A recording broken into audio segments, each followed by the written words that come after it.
सुबह 9 बजे राजीव चौक के मेट्रो स्टेशन में उस भीड़ भाड़ भरे माहौल में सीढ़ियों के किनारे रवि अपना सिर नीचे किए हुए बड़ा उदास होकर अपने एक मित्र का इंतजार कर रहा था। उसी समय रोहित आता है और रवि के कंधे में हाथ मारता हुआ पूछता है, अरे यार रवि, तूने तो हद ही कर दी। तेरी शादी को अभी 1 सप्ताह भी नहीं हुआ और तू फिर से जॉब में ऑफिस जा रहा है। यार पत्नी के साथ छुट्टियां मना, कहीं घूमने जा, भाभी को भी शिमला या देहरादून दिखा, घूम फिर मौज कर। रोहित बोला जा रहा था लेकिन रवि था कि अपना सिर उठा ही नहीं रहा था। ये देखकर रोहित ने गंभीर होकर पूछा, यार सब कुछ ठीक तो है न, तू ऐसा उदास क्यों दिख रहा है? रवि तब भी चुपचाप था। ये देखकर रोहित ने कहा, तबीयत तो ठीक है न, और भाभी यार तू बोलता क्यों नहीं, घर में सब ठीक तो है ना? रवि ने गहरी सांसें लेकर धीरे से बुदबुदाते हुए बोला, यार बहुत बड़ी गलती हो गई। कविता मेरे जैसे नहीं है, वो मॉडर्न नहीं है, गांव की है, अच्छी अंग्रेजी नहीं जानती, उसका रहन सहन, उसका स्वभाव। यार हमेशा गीता पढ़ना, हमेशा प्रार्थना और भगवान भगवान कहना, यार ये भी कोई जिंदगी है? 3 दिन में ही परेशान हो गया हूँ, गले की हड्डी हो गई है वो मेरे लिए, मेरी तो जैसे जिंदगी ही बर्बाद हो गई है। रोहित ने कहा, अरे तू भी तो हिंदू है ना? हाँ हूँ तो सही, लेकिन हम लोग कोई पर्व त्योहार आदि में ही मंदिर जाते हैं। यार हर समय गीता की बातें और यह सब कुछ दिखावा मुझे बिल्कुल अच्छा नहीं लगता। लगता है जैसे मैं अपने घर में नहीं किसी मंदिर में रह रहा हूँ। रोहित ने दिलासा दिलाते हुए कहा, सब कुछ ठीक हो जाएगा यार, कुछ समय दे, भाभी को नहीं है, दिल्ली में सब कुछ सीख जाएगी। रवि ने बात काटते हुए कहा, चल ऑफिस देर हो रही है। आज रवि और कविता को 3 माह हो चुके हैं, लेकिन रवि अलग कमरे में सोता है और किसी भी तरह कविता के सामने नहीं आना चाहता। घर से बाहर जाते समय माँ से चिल्लाकर कहता है, माँ मुझे देर हो जाएगी, वापस आने में आप लोग खाना खाकर सो जाना, मुझे एक जरूरी मीटिंग है। ये तो उसका रोज का बहाना हो गया था। कविता जब भी पानी या चाय देती तो रवि उसे ऐसे सलीके से गिलास या कप को पकड़ता कि कहीं उंगलियां स्पर्श न हो जाएं। कविता हर वो प्रयास करती कि कैसे वो रवि को खुश रखे, माँ का ध्यान रखती, सुबह से शाम तक घर को सजाने संवारने में लगी रहती, यूट्यूब से देख देख कर बढ़िया से बढ़िया खाना बनाने की कोशिश करती। आज शाम रवि गाजर का हलवा खाते हुए जोर जोर से अपने ऑफिस के किसी व्यक्ति से बातें कर रहा था। माँ ने ऊंची आवाज में कहा, अरे घर में तो कम से कम शांति से खाया कर, ऑफिस को घर में मत लाया कर, गाजर का हलवा ठंडा हो जाएगा।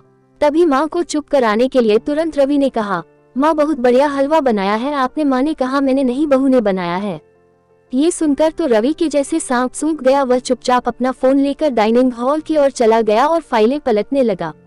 माँ को अंदाजा तो था कि इन दोनों के बीच कुछ तो पक रहा है जो ठीक नहीं है। माँ जानती थी कि रवि बचपन से जिद्दी है। माँ भी सोच रही थी कि रवि और कविता को कुछ समय चाहिए, धीरे धीरे शायद सब कुछ ठीक हो जाएगा। वो कविता से बहुत प्यार करती थी। कई बार कई मामलों में समझाने के लिए शब्द कम पड़ जाते हैं, क्योंकि इतने दिनों में कविता ने अपनी सासू माँ को अपनी सगी माँ से बढ़कर प्यार किया था, क्योंकि कविता ने अपनी माँ को 55 में खो दिया था। पिता ने ही माँ और बाप दोनों का प्यार दिया था और उसे शादी के समय बोले गए पिता के वो शब्द भी अच्छे से याद थे जो उन्होंने आंसू बहाते हुए विदाई के समय कहे थे, बिटिया अब से ससुराल ही तेरा घर है और सास ससुर ही तेरे माता पिता। कविता अपना कर्तव्य निभाने में कोई कसर नहीं छोड़ रही थी, लेकिन रवि का ये स्वभाव उसे हर पल कांटे के जैसे चुभ रहा था। वो अपने घर में ही ऐसे महसूस कर रही थी जैसे वो रवि के लिए बोझ है। कविता ने ठान लिया कि अब वो ज्यादा चुप नहीं रहेगी, वो इस विषय में रवि से खुल के बात करेगी कि क्या कमी है मुझ में, क्यों वो एक ऐसे गुनाह की सजा सह रही है जो उसने कभी की ही नहीं। वो ऐसा सोच ही रही थी कि रवि ने चिल्लाया, माँ ऑफिस का टिफिन लगा दिया है क्या?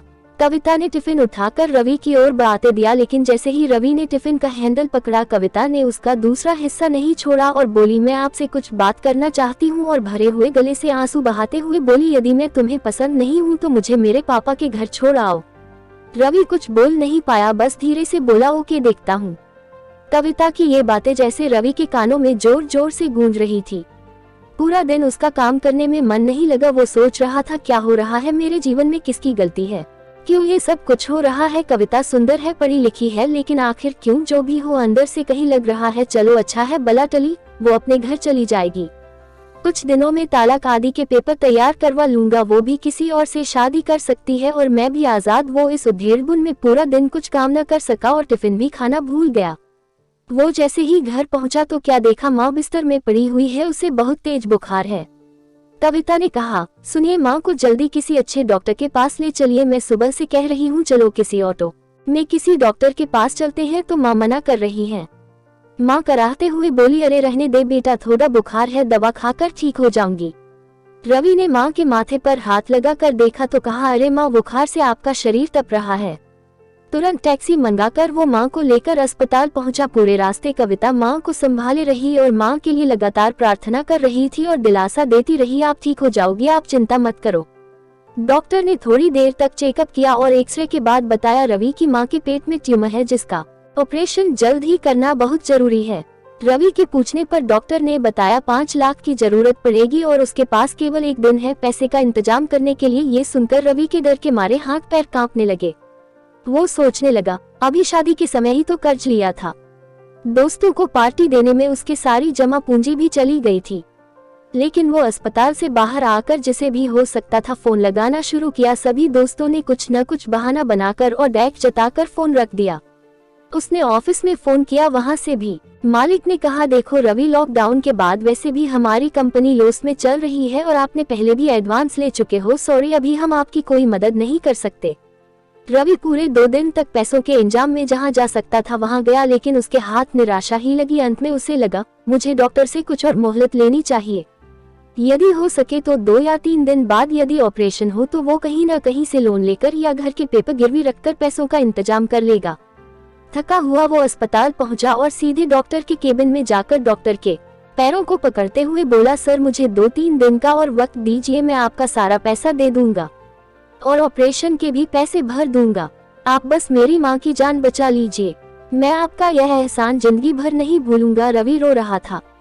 डॉक्टर ने कहा, अरे तुम क्यों परेशान हो रहे हो, तुम्हें तो खुश होना चाहिए, ऊपर वाले ने तुम्हें इतनी अच्छी पत्नी दी है, उसने पूरा पैसा चुका दी है, तुम्हारी माँ का ऑपरेशन तो हो चुका है और वो अब खतरे से बाहर है, वो अब बातें भी कर सकती है, आज छुट्टी हो जाएगी, आप अपनी माँ को घर ले जा सकते हैं। रवि को सुनकर यकीन नहीं हुआ। वो दौड़ा और लेडीज वार्ड में माँ के पास पहुंचा तो देखा माँ बिस्तर में पीछे टिकी हुई बैठी है और कविता उनके पैरों को हल्के हल्के से दबा रही है। रवि को आज अपना कद कविता के सामने बहुत छोटा लग रहा था। वो भी माँ के पैरों के पास जाकर बोला, माँ कैसी हो? तभी नर्स ने कहा, इन्हें थैंक यू बोलो, ये आपकी पत्नी है क्या? इन्होंने रात दिन सेवा की है और पूरी रात भगवान से प्रार्थना की है इनके जीवन के लिए। रवि कविता से नजरें नहीं मिला पा रहा था, फिर भी नीचे देखते हुए बोला, कविता कहाँ से इंतजाम हुआ इतने पैसों का? कविता ने कहा, मेरे पास कुछ पैसे जमा थे जो मैंने गांव में बच्चों को ट्यूशन पढ़ाकर कमाए थे और कुछ जेवर थे, उन्हें बेचकर। माँ ने धीरे धीरे आंखें खोलकर बुदबुदाते हुए बोली, बेटा ये मेरी बेटी से बढ़कर है। और कविता का हाथ रवि के हाथ में रखते हुए बोली, मैं तुम दोनों को हमेशा खुश देखना चाहती हूँ। रवि के आंखों में पश्चाताप के आंसू कविता के हाथों में गिर रहे थे। आशा है कि आपको मेरी ये कहानी पसंद आई होगी। यदि ये कहानी आपको पसंद आई है तो कमेंट में अवश्य लिखें। ऐसी अच्छी वीडियो के लिए हमें सब्सक्राइब अवश्य करें और वीडियो अच्छी लगे तो वीडियो को लाइक शेयर करना मत भूलें। धन्यवाद।